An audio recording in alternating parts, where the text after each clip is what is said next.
Dear audience, আজকে আমরা আপনাদের সামনে লোভে পুড়ে ছাই বন্ধুত্ব শিরোনামে একটি অসাধারণ গল্প শেয়ার করব। অপ্রয়োজনীয় ভিডিও দেখে সময় নষ্ট না করে গল্পটি শুনুন। একটা ছোট্ট শান্ত গ্রাম ছিল, চারপাশে সবুজ পাহাড় আর সোনালী ধান ক্ষেত দিয়ে ঘেরা।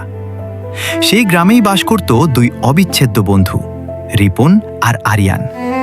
ছোটবেলা থেকেই তারা ছিল একে অপরের ছায়াসঙ্গী। একই স্কুল, একই খেলার মাঠ, একই স্বপ্ন, সব কিছুতেই তারা একসাথে। শুধু তাই নয়, বড় হওয়ার পর তারা গ্রামের বাজারে একটি ছোট ফলের ব্যবসাও শুরু করে। সকালে তারা একসাথে ফল কিনত, বিকেলে বাজারে বসে বিক্রি করত, আর রাতে একসাথে বসে ভবিষ্যতের স্বপ্ন বুনত। গ্রামের মানুষ তাদের উদাহরণ হিসেবে দেখাতো।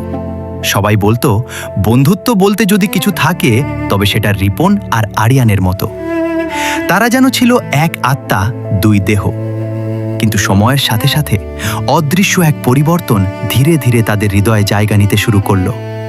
টাকার প্রতি আকর্ষণ বাড়তে লাগলো, আর সেই সাথে কমতে লাগলো নিঃস্বার্থ ভালোবাসা। লোভ নিঃশব্দ এক বিষের মতো তাদের মনে ঢুকে পড়ল। বাইরে থেকে সবকিছু আগের মতোই ছিল, হাসি, কথা, বন্ধুত্ব, কিন্তু ভেতরে ভেতরে জন্ম নিচ্ছিল হিংসা, সন্দেহ আর স্বার্থপরতা। একদিন তারা দুজন বনের ভেতরে বুনো ফল সংগ্রহ করতে গেল। আকাশে তখন বিকেলের মৃদু আলো, চারদিকে পাখির ডাক আর হালকা বাতাসে দুলছে গাছের পাতা। হাঁটতে হাঁটতে তারা পৌঁছে গেল একটি পুরনো বিশাল বটগাছের নিচে। হঠাৎ আরিয়ানের চোখে পড়ল মাটির নিচে কিছু একটা ঝলমল করছে। রিপন, দেখ তো, ওটা কি? উত্তেজিত কণ্ঠে বলল আরিয়ান। কৌতূহল নিয়ে তারা দুজনেই মাটি খুঁড়তে শুরু করলো। কিছুক্ষণ পর তারা বের করল একটি পুরনো মাটির পাত্র। পাত্রটি খুলতেই তাদের চোখ ছানা বড়া, ভেতরে ভরা ঝকঝকে হীরা। এক মুহূর্তের জন্য সময় যেন থেমে গেল। তাদের নিঃশ্বাস ভারী হয়ে উঠল, হৃদস্পন্দন দ্রুত হতে লাগল। রিপন চিৎকার করে উঠল, আমরা তো ধনী হয়ে গেলাম, আমাদের আর কষ্ট করতে হবে না। আরিয়ানও উত্তেজিত হয়ে বলল, হ্যাঁ, কিন্তু সাবধান থাকতে হবে, এই কথা কেউ জানতে পারলে সব শেষ। তারা দ্রুত পাত্রটি আবার মাটিতে লুকিয়ে শুকনো পাতা দিয়ে ঢেকে দিল। ঠিক করল, রাতে এসে হীরা নিয়ে যাবে। কিন্তু তখনও তারা বুঝতে পারেনি সেই মুহূর্ত থেকেই তাদের বন্ধুত্বের ভিত ধীরে ধীরে ভেঙে পড়ছে। রাত নেমে এলো, আকাশে পূর্ণিমার চাঁদ, চারদিকে নীরবতা।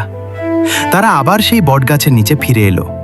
বাইরে থেকে তারা স্বাভাবিক আচরণ করলেও ভেতরে ভেতরে তাদের মন ছিল অশান্ত। রিপন মনে মনে ভাবল, আমি কেন এই হীরাগুলো ভাগ করব? আমি তো আগে দেখেছি, সব আমি দেখেছি। অন্যদিকে আরিয়ান ভাবছিল, রিপনকে কেন অর্ধেক দেব? আমারই বেশি প্রয়োজন, আমি একাই সব নিয়ে নেব। তারা একসাথে বসে পরিকল্পনা করতে লাগলো। রিপন বলল, আমি বাজার থেকে কিছু খাবার নিয়ে আসি, খেয়ে নিয়ে তারপর হীরা নিয়ে যাব। আরিয়ান মাথা নাড়ল, কিন্তু তার ঠোঁটের কোণে ফুটে উঠল এক চতুর হাসি। রিপন চলে যাওয়ার পর আরিয়ান তার পকেট থেকে একটি ছোট বোতল বের করল, বিষ। সে এটি আগেই গ্রামের এক ওঝার কাছ থেকে চুরি করে রেখেছিল। তার চোখে তখন এক ভয়ঙ্কর লোভের ছাপ।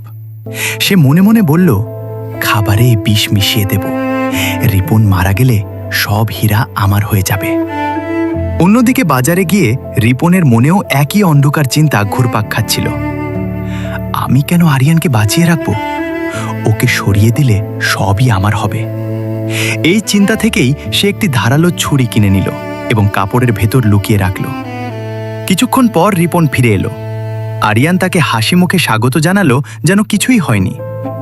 চল আগে খেয়ে নি, বলল আরিয়ান, তারপর আমরা হীরা নিয়ে বাড়ি যাব। রিপন খাবার এগিয়ে দিল। আরিয়ান চুপচাপ বিষ মিশিয়ে রাখা খাবার খেতে শুরু করল। ঠিক সেই মুহূর্তে রিপন তার লুকানো ছুরি বের করে আরিয়ানের ওপর ঝাঁপিয়ে পড়ল। একটি তীব্র চিৎকার, তারপর নিস্তব্ধতা। আরিয়ান মাটিতে লুটিয়ে পড়ল, চোখে অবিশ্বাস, মুখে যন্ত্রণার ছাপ। আর কয়েক মুহূর্তের মধ্যেই তার নিঃশ্বাস থেমে গেল। রিপন কিছুক্ষণ তার নিথর দেহের দিকে তাকিয়ে রইল, তারপর ধীরে ধীরে ফিসফিস করে বলল, এখন সবই আমার। সে বসে পড়ল এবং খাবার খেতে শুরু করল। যে খাবারে মিশেছিল মৃত্যুর বিষ। কিছুক্ষণের মধ্যেই তার শরীরে বিষক্রিয়া শুরু হলো। তার গলা শুকিয়ে গেল, চোখ লাল হয়ে উঠল, শরীর কাঁপতে লাগলো। এটা কি হচ্ছে? কষ্টে বলতে বলতে সে মাটিতে পড়ে গেল। আকাশের দিকে তাকিয়ে তার চোখ ধীরে ধীরে নিস্তেজ হয়ে গেল, আর কয়েক মুহূর্তের মধ্যেই সেও নিথর হয়ে পড়ে রইল। ভোরের আলো ফুটল, বনভূমি আবার জীবন্ত হয়ে উঠল। পাখির কিচিরমিচির, হালকা বাতাসের শব্দ, সবকিছু যেন আগের মতোই। কিন্তু সেই বটগাছের নিচে পড়ে রইল দুই বন্ধুর নিথর দেহ, আর তাদের মাঝখানে অক্ষত অবস্থায় পড়ে রইল সেই হীরার পাত্র। কিছুক্ষণ পর গ্রামের এক জ্ঞানী বৃদ্ধ সন্ন্যাসী সেই পথ দিয়ে যাচ্ছিলেন। দৃশ্যটি দেখে তিনি থমকে দাঁড়ালেন। তিনি ধীরে ধীরে এগিয়ে এসে দুই বন্ধুর দেহের দিকে তাকালেন, তারপর হীরার পাত্রটির দিকে। তার চোখে ভেসে উঠল গভীর দুঃখ।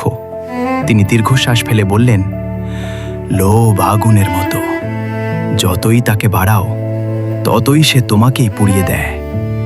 এই দুই বন্ধু সম্পদের জন্য একে অপরকে হারিয়েছে, আর শেষে হারিয়েছে নিজেদের জীবনও। তিনি তাদের দেহগুলো শুকনো পাতা দিয়ে ঢেকে দিলেন, কিন্তু হীরার পাত্রটিকে স্পর্শ করলেন না। গ্রামে ফিরে গিয়ে তিনি এই গল্প সবাইকে শোনালেন, ভয় দেখানোর জন্য নয়, বরং একটি শিক্ষা দেওয়ার জন্য। তাই বলা যায়, লোভ বিশ্বাসকে ধ্বংস করে, ভালোবাসাকে হত্যা করে, আর জীবনের আলো নিভিয়ে দেয়। স্বার্থপর হৃদয় যা খোঁজে তা অনেক সময় নিজের ধ্বংসই ডেকে আনে। সত্যিকারের বন্ধুত্ব ও সততাই জীবনের সবচেয়ে বড় সম্পদ। গল্পটি বন্ধুদের সাথে শেয়ার করো। গল্পটি কেমন লেগেছে এবং কেমন গল্প শুনতে চাও কমেন্ট করে জানাও। রহমান স্টোরি ক্যানভাসের সাথে থাকো, যাতে আমরা একসাথে শক্তি ও জ্ঞানের এই পথে এগিয়ে যেতে পারি। সুন্দর সুন্দর গল্প পেতে ফলো, সাবস্ক্রাইব, লাইক, কমেন্ট এবং শেয়ার করে আমাদের সাথেই থাকো। ধন্যবাদ।